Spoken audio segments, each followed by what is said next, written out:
Quero saudar a amada igreja com a gloriosa paz do Senhor Jesus. Amém? Amém, queridos. Queridos, eu estou muito feliz de estar aqui essa noite,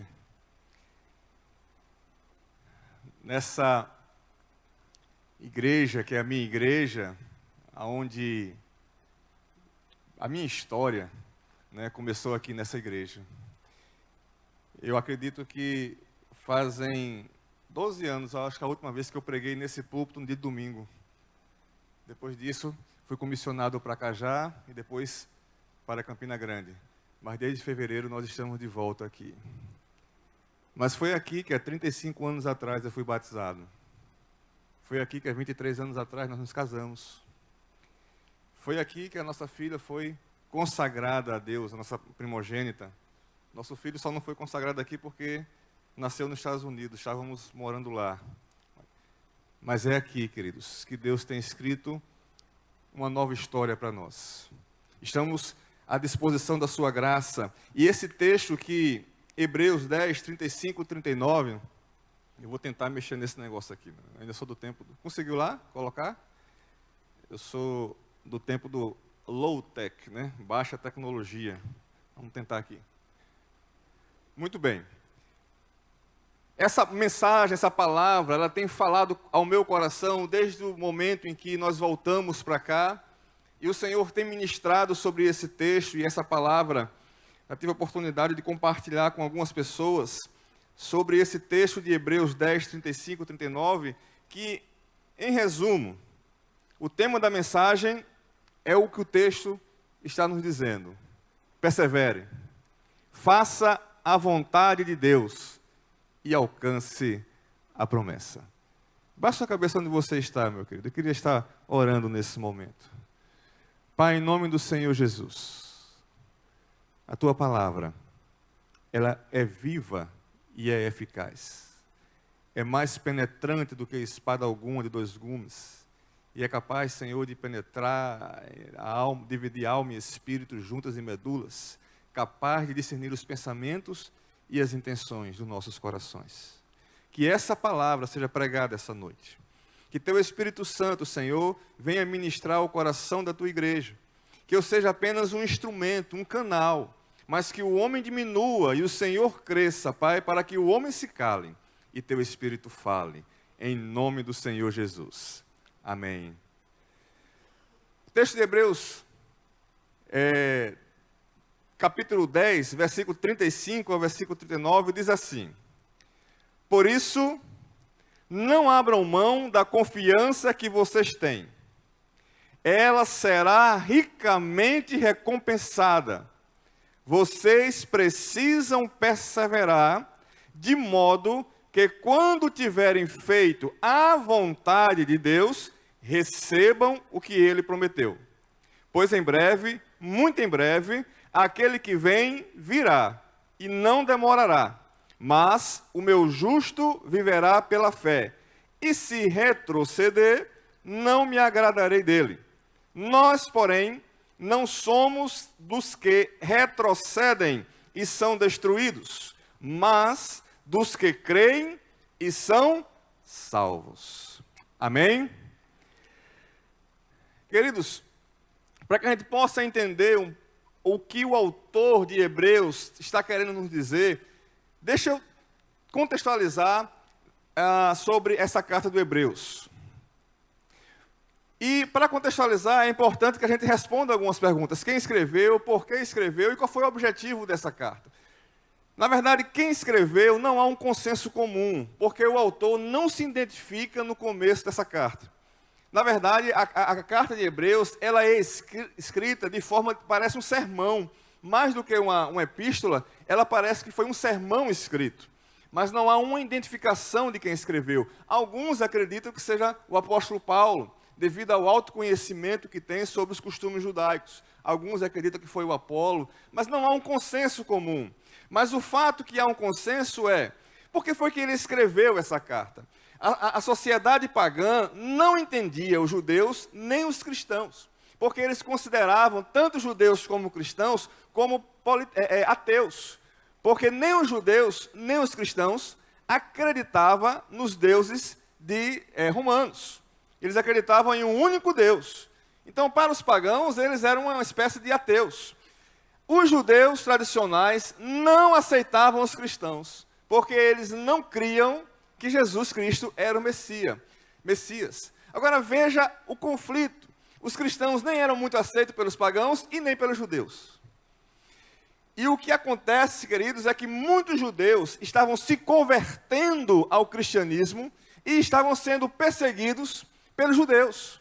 Eles tinham suas posses tomadas, eles tinham os seus bens tomados, alguns perdiam o seu trabalho, o seu emprego. Então havia uma perseguição por parte dos judeus a qualquer judeu que se convertesse ao cristianismo. Então, para quem ele escreveu? Possivelmente, o destinatário eram os judeus cristãos que estavam se convertendo na capital do Império Romano, que seria a cidade de Roma. A cidade de Roma tinha mais de 1 milhão de habitantes, e cerca de 40 mil a 60 mil eram judeus. E muitos desses judeus estavam se convertendo ao cristianismo. Só que, com o passar do tempo, devido às perseguições, devido às provações, alguns cristãos estavam começando a desistir, deixando de ir se congregar com a igreja, com os irmãos. Eles estavam simplesmente esfriando a sua fé por causa das provações e perseguições que eles estavam passando. Por isso, eles eram conhecedores das Escrituras e dos rituais do Velho Testamento, e esses judeus estavam sendo perseguidos e estavam se desanimando. Se você, no capítulo 10 de Hebreus, se você subir um pouco para o versículo 25, ele faz essa exortação: não deixemos de congregar-nos, como é costume de alguns, antes façamos admoestações, e tanto mais quando vedes que o dia se aproxima.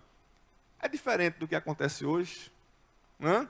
Às vezes as pessoas desanimam, esfriam sua fé, passam provações, e aí a primeira coisa que fazem é deixam de ir à igreja, deixam de se congregar. Não é muito diferente do que acontece hoje. A diferença é que a intensidade da perseguição e o que causava desânimo aos cristãos ali naquele tempo eram realmente severas.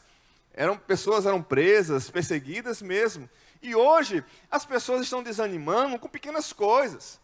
Porque eu orei tanto para que eu fosse curado e Deus não me curou. Aí a pessoa desanima da sua fé. Porque eu queria tanto uma bênção e essa bênção não chegou. Porque eu me converti e minhas contas continuam aí, não foram pagas. Então as pessoas estão deixando de caminhar, esfriando a sua fé por coisas tão passageiras, tão mínimas. E estão justamente deixando de congregar na casa do Senhor, deixando de servir ao Senhor.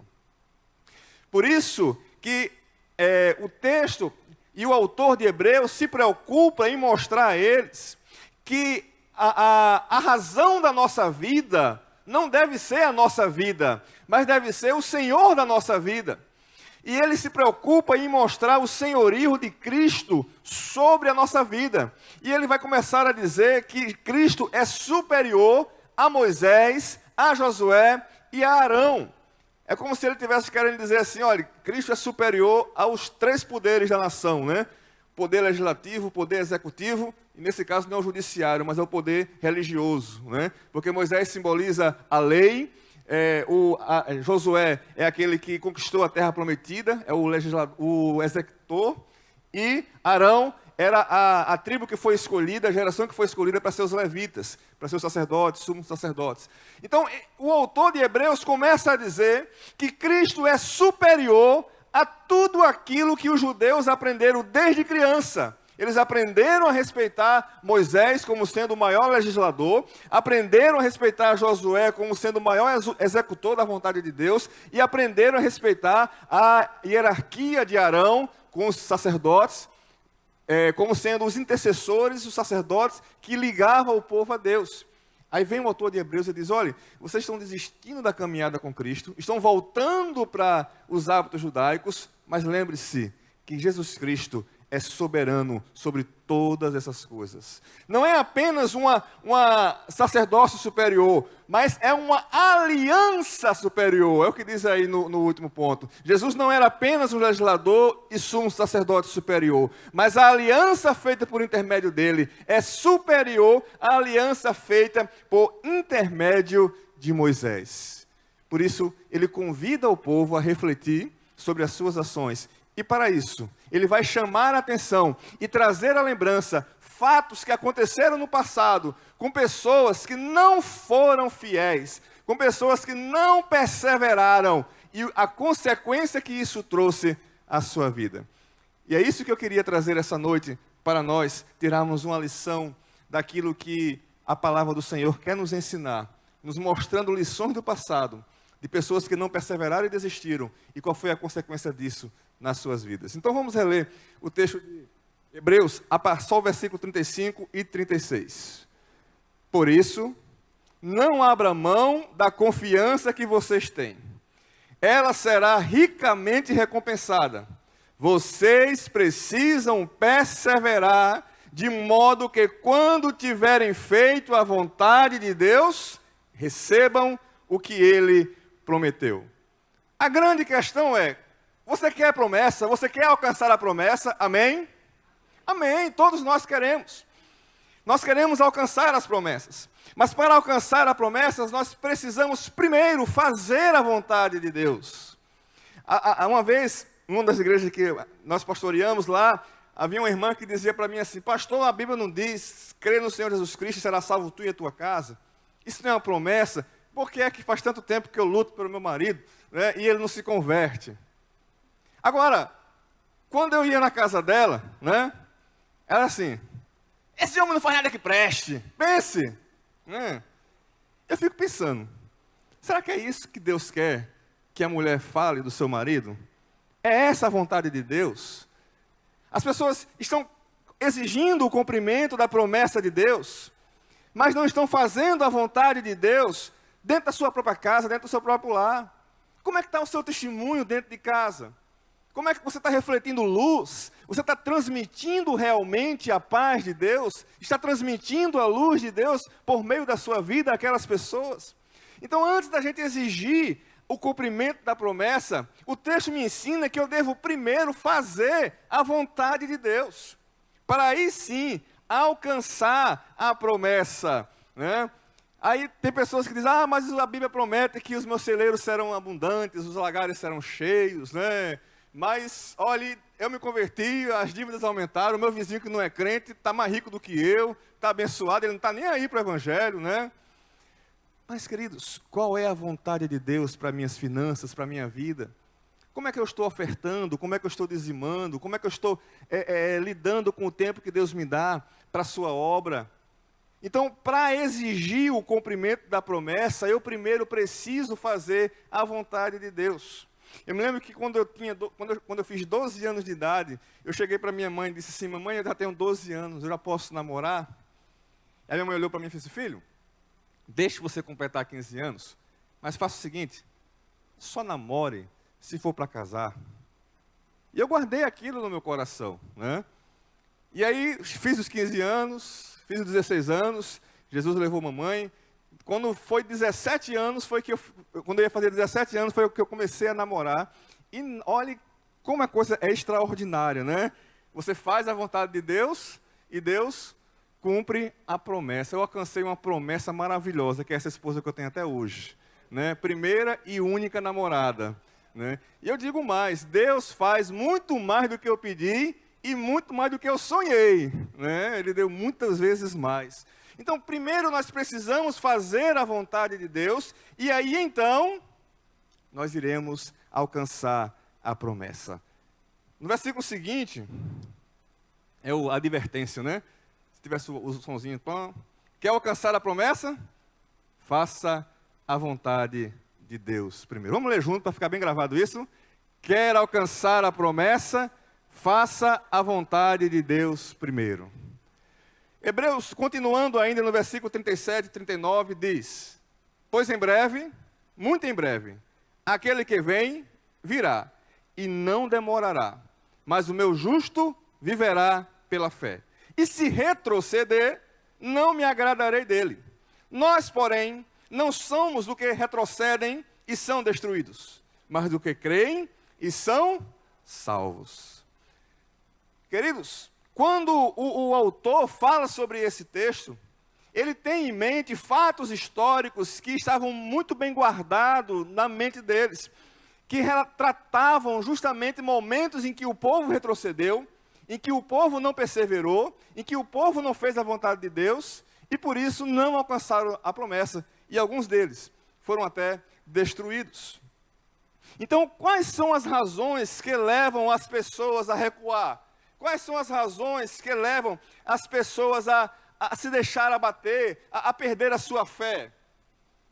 Na verdade, a falta de fé é o maior problema da vida cristã hoje. E o maior adversário, né, o inverso de fé, é medo. Quando as pessoas têm medo, elas acreditam que as coisas não irão acontecer. Alguém disse uma vez que medo é a certeza de as coisas vão dar errada.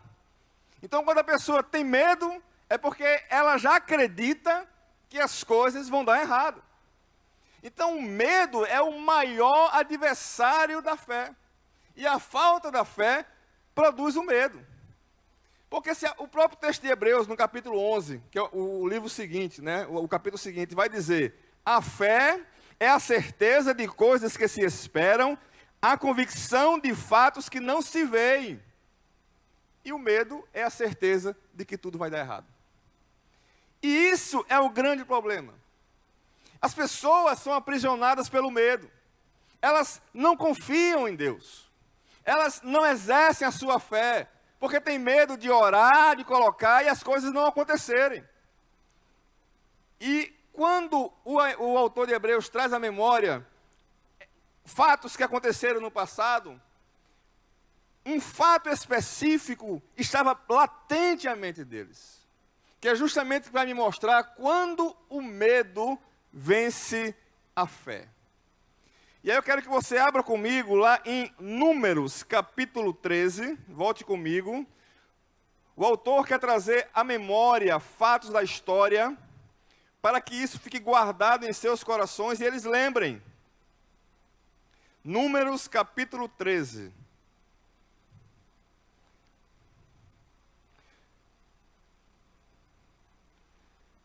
A partir do versículo 25, deixa aberta aí a sua Bíblia.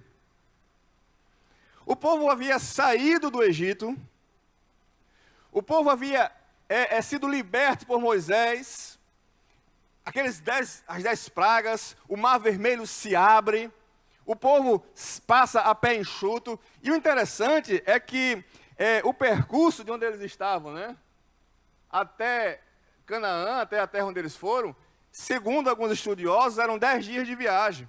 Para alguns, para esse grupo grande, que era cerca de 2 milhões de pessoas. A Bíblia diz 600 mil homens, sem contar mulheres e crianças. Então, era cerca de 2 milhões de pessoas que saíram do Egito. Então, para chegar dali para lá, provavelmente demoraria uns 40 dias a pé, para chegar até a terra Canaã, até a terra prometida. Agora, só que Deus libertou o povo de Israel do Egito. Aquele povo passou toda a sua vida sendo escravo, porque eles estavam há quase 400 anos ali, como no Egito. Então, tudo que eles sabiam fazer eram trabalhos forçados, não eram pessoas de guerra. Então, Deus precisava preparar aquele povo para que ele tomasse posse da terra prometida. Então, entre sair do Egito e conquistar a terra prometida, precisaria de uma preparação, que vai ser justamente no deserto. Você já ouviu um termo, que é um clichê, né, cristão, né, ou então na linguagem evangeliquez, né? As pessoas dizem assim: estou passando no deserto. Já ouviram isso? Né? Como é que estão as coisas? Rapaz, estou passando no deserto. Né? Mas é porque na ideia bíblica, deserto era justamente a escola, né, a preparação para que as pessoas pudessem alcançar a promessa. Então é no deserto que você tem que perseverar, é no deserto que você tem que fazer a vontade de Deus, para que então você alcance a promessa.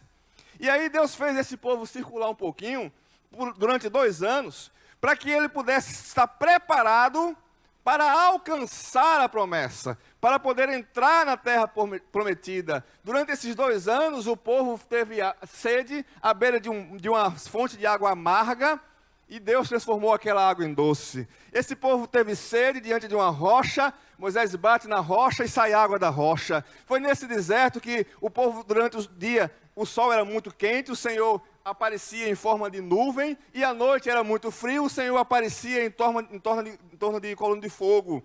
Foi nesse deserto que o povo não tinha pão para comer, e o Senhor fez cair maná durante todos os dias de manhã. Foi nesse deserto que o povo não tinha carne para comer, e o Senhor fez descer codornizes, pássaros para ele comer todos os dias. Então é no deserto que nós vemos a poderosa mão de Deus se manifestar de forma poderosa. Então o deserto é uma escola, a gente tem que perseverar, obedecer, e não... Deserto, preste bem atenção, deserto não é lugar de crente morrer. Deserto é lugar de incrédulo morrer, mas não de crente.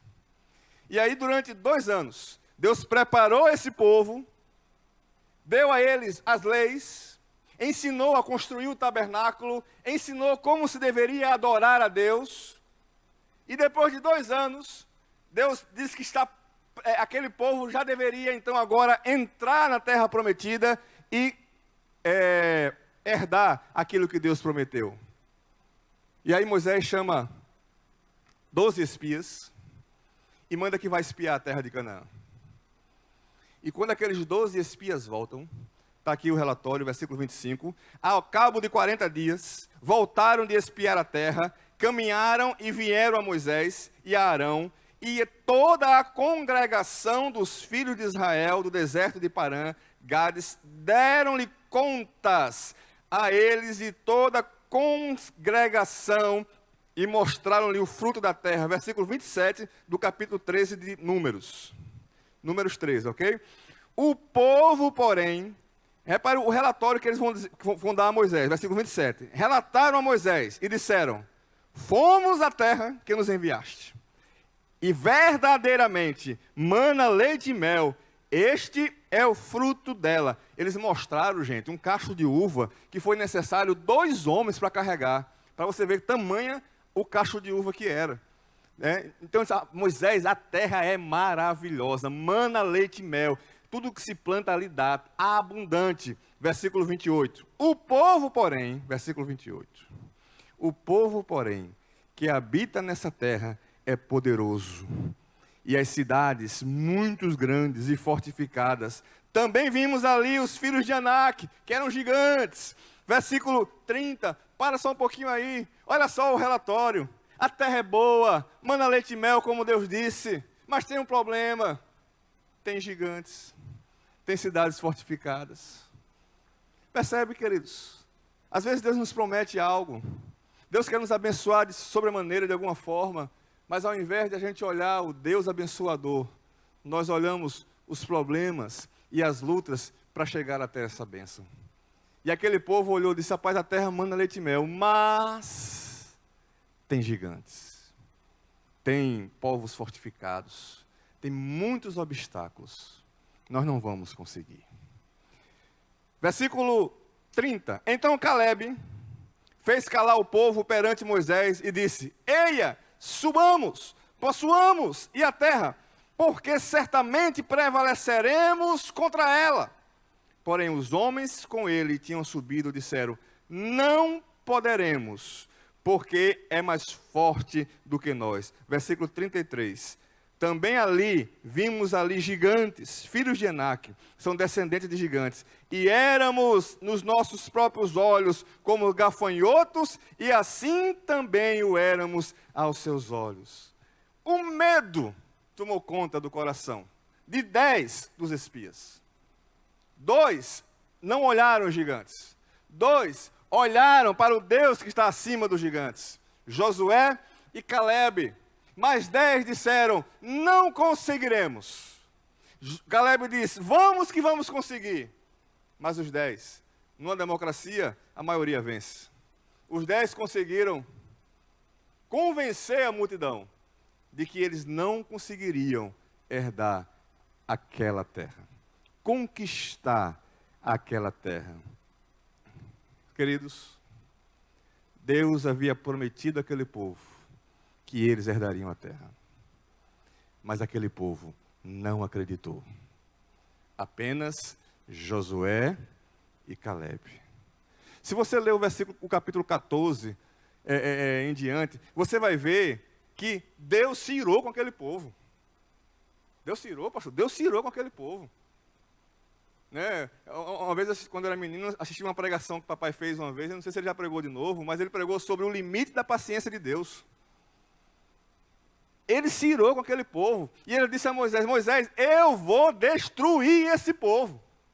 E Moisés vai e intercede por Deus, intercede a Deus: Deus, não destrua esse povo. E aí quando, no versículo 20, quando Deus responde a Moisés a sua intercessão, ele diz no versículo 21, porém, tão certo como eu vivo, e como toda a terra se encherá da glória do Senhor, nenhum dos homens que, tendo visto a minha glória, os prodígios que fiz no Egito e no deserto, todavia me puseram à prova, já 10 vezes, e não obedeceram a minha voz, nenhum deles verá a terra com que juramento prometi a seus pais. Sim, nenhum daqueles que me desprezaram haverá. Deus simplesmente disse: essa geração não vai entrar na terra prometida. E Deus fez aquela geração inteira, homens de 21 anos acima, rodar 40 anos nesse deserto, para que toda aquela geração incrédula morresse. E a geração seguinte herdaria a terra prometida. Por isso que eu disse, deserto não é lugar para crente morrer. Deserto é lugar onde os incrédulos morrem. Os que não confiam, os que não perseveram. E durante 40 anos o povo circulou naquele deserto, para que toda aquela geração morresse. E só depois de 40 anos, os únicos que puderam entrar na terra prometida foram aqueles 2 espias que confiaram na promessa, Josué e Caleb. E aqui no versículo 24, Deus diz a Moisés: porém, o meu servo Caleb, visto que nele houve outro espírito, e perseverou em seguir-me, eu o farei entrar na terra que espiou, e a sua descendência a possuirá. Mas o restante, 600.000 homens que foram incrédulos, nenhum deles entraram na terra prometida, porque tiveram medo. E o medo é o inimigo da fé. O medo faz com que você não acredite realmente que Deus vai cumprir a sua promessa. Eu não sei se vocês já observaram, antigamente, né, existia o tal do elefante de circo. Não sei se alguém já viu isso. Ele é amarrado com uma corda pequena, numa estaca. Você parou para perguntar por que um elefante tão forte e poderoso simplesmente não vai embora? Por que aquela estaca não segura ele? Segura? Não segura. Mas se você for observar bem direitinho, o elefante fica lá. Ele bota a corda, amarra a estaca e deixa. E o elefante fica parado. Não se mexe. Por que ele não arrebenta aquela corda e vai embora? Sabe por que ele não arrebenta e vai embora? Porque o criador dele, desde que esse elefante é pequeno, novinho, ele amarrou a corda na estaca. E por muitas vezes o elefante tentou sair e não conseguiu. Então ele simplesmente desistiu. Ele sabe que aquela corda está segurando e ele não vai se soltar. Ele cresce, fica forte, é mais poderoso que a corda, mas ele não tenta mais. Porque na cabeça dele, aquela corda vai aprisioná-lo ali. E às vezes as pessoas estão gerando medo em seus corações, porque estão aprisionadas a coisas do seu passado, a experiências que tiveram frustrantes com Deus, a decepções que tiveram com líderes, a coisas que aconteceram e aquilo ali amarrou. O Satanás usa aquilo para amarrar você. Mas eu quero dizer essa noite que o Deus Todo-Poderoso lhe diz que aquilo que está presente em você, o seu Santo Espírito, é mais poderoso e pode quebrar todas as amarras. Eu não sei o que é que está esfriando a sua fé. Eu não sei o que é que está fazendo você se abater, se desanimar. Mas eu sei aquilo que pode trazer ânimo de volta a você e arrebentar de vez essa corda que lhe aprisiona ao passado. É o nome santo do Senhor Jesus. A palavra do Senhor diz que a fé vem pelo ouvir e ouvir a sua palavra. Alimente a fé que Deus lhe deu. Alimente-a. A fé é como semente, mas você precisa semeá-la, regá-la e ela vai nascer e vai ficar grande. Por isso que ele compara a semente do grão de mostarda. A menor das sementes, mas quando semeada, se torna a maior das hortaliças. Ela precisa ser cultivada, precisa ser semeada, precisa ser praticada. Não tenha medo. Exerça a sua fé. Confie naquilo que Deus lhe prometeu. Persevere. Foi justamente aquilo que Josué e Caleb fizeram. Por isso, quando a perseverança vence o medo, Josué e Caleb foram recompensados porque não perderam o foco na promessa. E olhe que eles passaram 40 anos rodando com aquele povo no deserto. Josué tinha em torno de 25 anos, mas Caleb já tinha 40 anos quando ele foi chamado como espia. Eles passaram 40 anos rodando. Josué já com 65 anos, Caleb com 80. E aí, vou lá para Josué, capítulo 14, para você ver o que é que um velhinho de 80 anos ainda podia fazer. Josué, capítulo 14.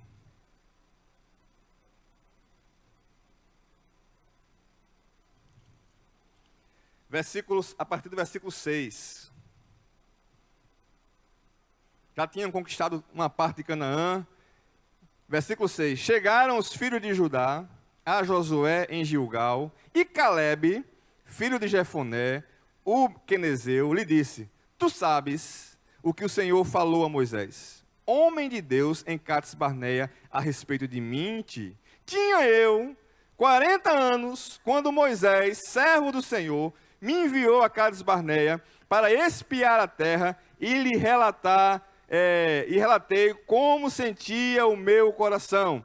Mas meus irmãos que subiram comigo desesperaram o povo. Eu, porém, perseverei em seguir o Senhor meu Deus. Então Moisés, naquele dia, jurou, dizendo: certamente a terra que pusesse o pé será tua e de teus filhos em herança, perpetuamente, pois perseveraste em seguir o Senhor meu Deus. Eis agora, o Senhor me conservou em vida, como prometeu. 45 anos há, desde que o Senhor falou essa palavra a Moisés, andando Israel ainda no deserto, e já agora sou de 85 anos.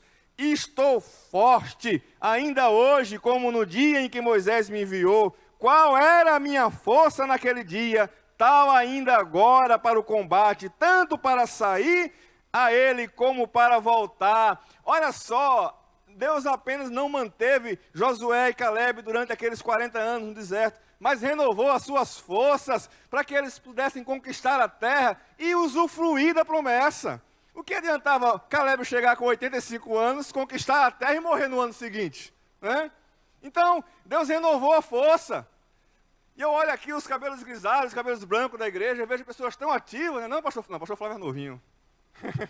Pessoas tão ativas na igreja ainda.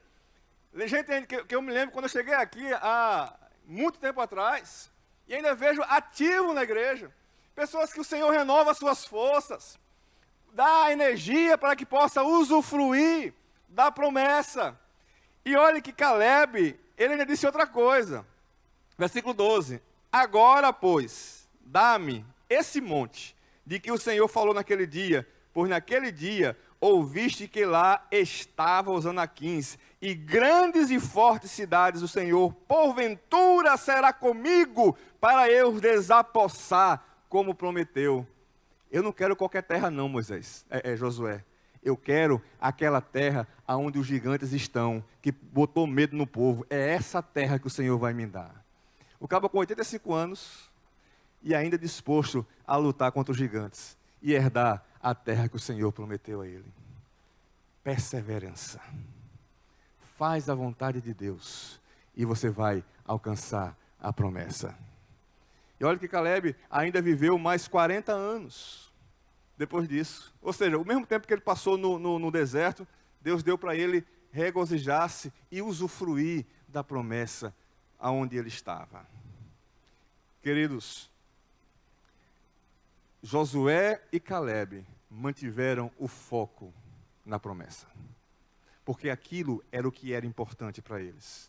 O que Deus prometeu, o que Deus falou. A grande questão é, o que é realmente importante para você? Qual é o seu foco hoje? Tem uma história que eu escutei uma vez, que fala sobre um rei, cuja a sua filha estava sendo preparada para casar. E o pretendente daquele filho, da filha do rei, né, chegou para diante do rei e disse: eu quero casar com sua filha. Aí ele disse: tudo bem, eu preciso que você cumpra uma missão antes de você casar com ela. Vou lhe dar uma correspondência, vou lhe dar 3 pedras preciosas e vou lhe dar o meu cavalo. Você deve ir até o reino do norte, aonde o meu irmão é rei, entregar essas joias e entregar essa correspondência. Aí ele: está certo, está fácil. Colocou a correspondência dentro do sapato, na meia, sentou-se no cavalo, guardou as joias dentro da sua roupa, bem seguro, sentou no cavalo e começou a correr. Aí ele parou num lugar para descansar e tomar uma aguinha. Aí o pessoal disse: rapaz, você precisa dar comida para esse cavalo. Não precisa não, eu estou com pressa, eu tenho um negócio a resolver e eu tenho tempo limitado para isso. Subiu no cavalo e continuou a jornada. Quando chegou no outro ponto para tomar água, o pessoal disse: rapaz, você precisa cuidar desse cavalo, trocar aí dar um alimento para ele e tal. Não, o cavalo aguenta, o cavalo é bom. Aí subiu no cavalo e foi. Acabou-se que o cavalo não aguentou a jornada, caiu e o cavalo morreu. E ele caminhou alguns caminhos ainda e não conseguiu chegar até o destino. Aí um grupo de viajantes ia passando e trouxe ele de volta para o Reino do Sul. E ele chegou diante do rei e disse: rei, infelizmente o cavalo não aguentou a viagem e eu não consegui chegar, mas aqui estão as joias. Porque o rei tinha dito a ele assim: cuida do que é mais importante. Ele disse: como o Senhor me alertou para eu cuidar do que é mais importante, está aqui as joias na sua mão, de volta, intactas. O rei recebeu e o dispensou. Ele foi para casa. Quando ele chegou em casa, que ele foi tirar a roupa, a carta estava na sua meia e ele abriu. E na carta dizia isso: ao meu irmão, rei da terra do norte, o jovem que te envio é candidato a casar com minha filha. Esta jornada é uma prova. Dê a ele alguns diamantes e um bom cavalo. Recomendei que cuidasse do mais importante. Faze-me, portanto, esse grande favor. Verifica o estado do cavalo. Se o animal estiver forte e viçoso, saberei que o jovem aprecia a fidelidade e força de quem o auxilia na jornada. Se, porém, perder o animal e apenas guardar as pedras, não será um bom marido nem rei, pois terá olhos apenas para o tesouro do reino e não dará importância à rainha nem àqueles que o servem. Cuida do que é mais importante. Às vezes as pessoas estão buscando ao Senhor porque querem as bênçãos do Senhor, mas não estão buscando um relacionamento íntimo e sincero com o Senhor da bênção.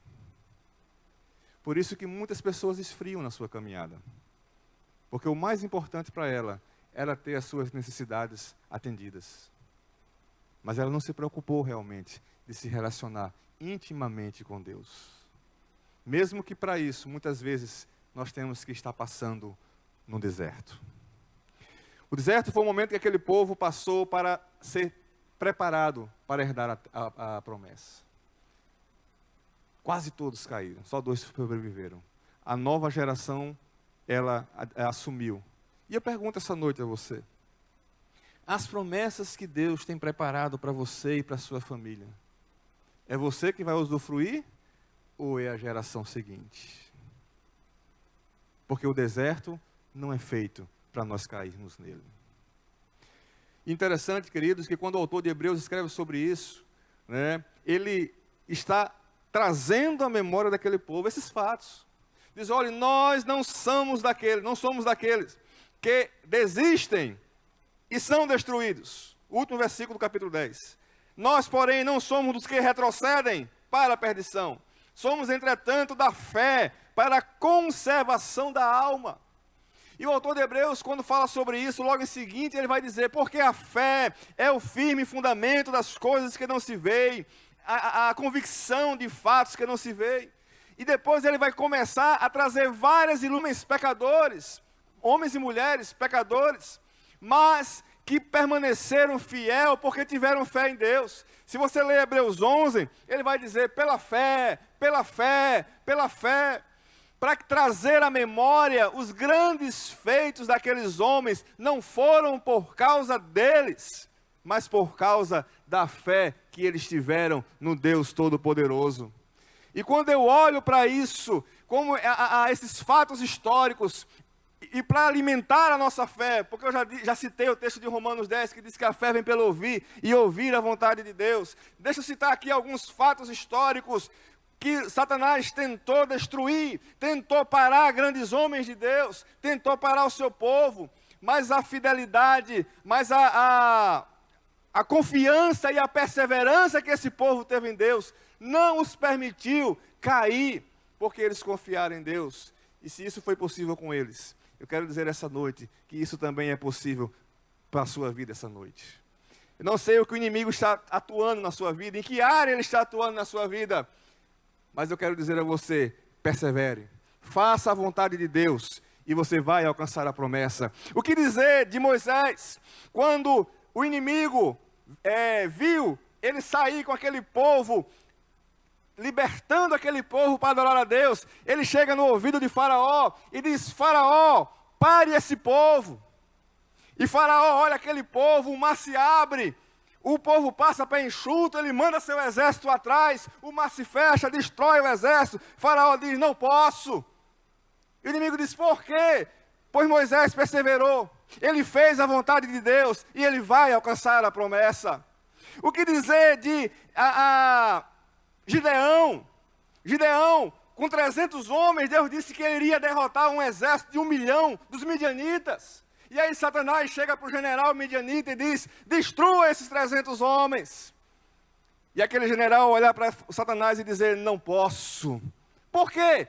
Porque Gideão perseverou, fez a vontade de Deus, e ele vai alcançar a promessa.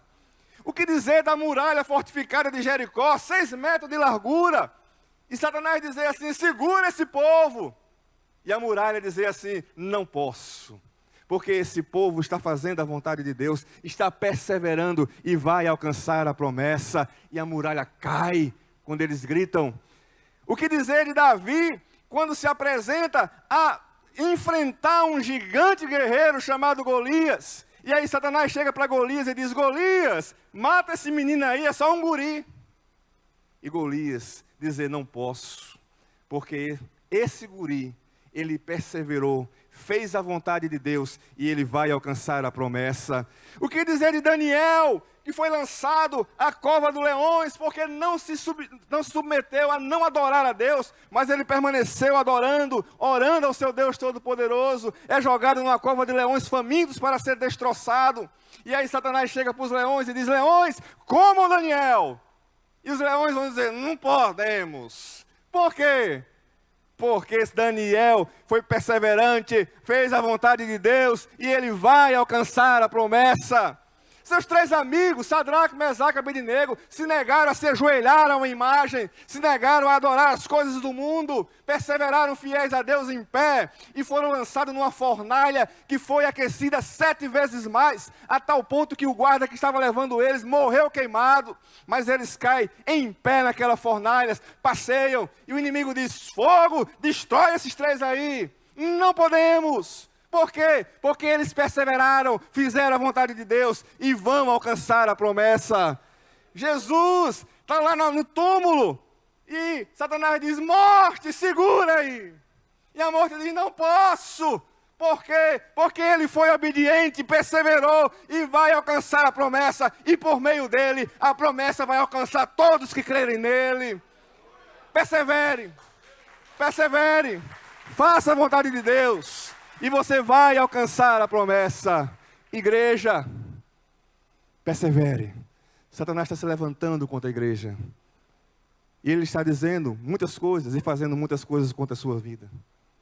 Mas a palavra do Senhor diz, em Atos capítulo 1, versículo 8, recebereis poder ao descer sobre vós, e sereis minhas testemunhas em Jerusalém, Judeia, Samaria e até os confins da terra. Nada vai impedir a igreja, porque as portas do inferno não vão prevalecer contra ela. Por isso, igreja, não desanime, persevere, faça a vontade de Deus e você vai ver as promessas sendo alcançadas em nome de Jesus. Fica de pé, vamos orar. Eu queria essa noite estar orando por alguém que entrou aqui essa noite e está pensando em desistir da caminhada. Não conseguiu perseverar ou está desanimado. E o Senhor essa noite falou ao seu coração dizendo, persevere meu filho, persevere minha filha. Deserto não é lugar para você cair. Deserto é apenas para lhe preparar para aquilo que eu vou colocar você. Para a terra prometida, para a bênção que eu preparei para a sua vida. Não desista agora. Não desista. Se alguém gostaria de colocar a sua vida diante do Senhor essa noite, nesse propósito, eu queria orar com você. Corajosamente, saia do seu lugar e venha aqui à frente. Pedir que a igreja baixe a sua cabeça, esteja orando nesse momento. E se você deseja colocar a sua vida diante do Senhor, dizendo, Senhor, persevere. Não desista. Ou talvez você já tenha desistido também. Talvez você se afastou do Evangelho por alguma razão. Mas essa noite você quer se reconciliar com Ele. Sai do seu lugar. Vem aqui à frente. Venha dizer, Senhor, eu caí. Senhor, eu desanimei. Senhor, eu me entristeci, me deixei abater até por pessoas. Mas não foram as pessoas que morreram por mim. Foi Jesus Cristo que deu aquela vida na cruz por mim. Eu quero perseverar. Eu quero fazer a vontade dEle. E eu sei que eu vou alcançar a promessa. Se alguém, sai do seu lugar. Vem aqui à frente. Eu quero orar com você. Eu quero orar por você. Ou talvez você nunca entregou a sua vida a Jesus.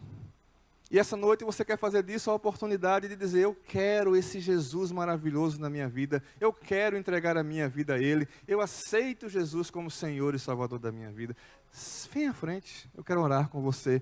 Seja qual for o motivo pela qual o traz. Mas eu sei, queridos, que você vai sair daqui ciente de que o Deus Todo-Poderoso, que foi com Daniel, que foi com Davi, que foi com Moisés, que foi com Gideão, Ele é contigo. Então somente, seja lá o que o inimigo estiver fazendo, vai cair por terra na autoridade do nome do Senhor Jesus. Então somente persevere, faça a vontade de Deus e alcance a promessa. Eu quero orar por você. Ô, meu querido, vem mais para Flávio, vem um pouco mais para cá, por favor, só para eu chegar perto de vocês aqui.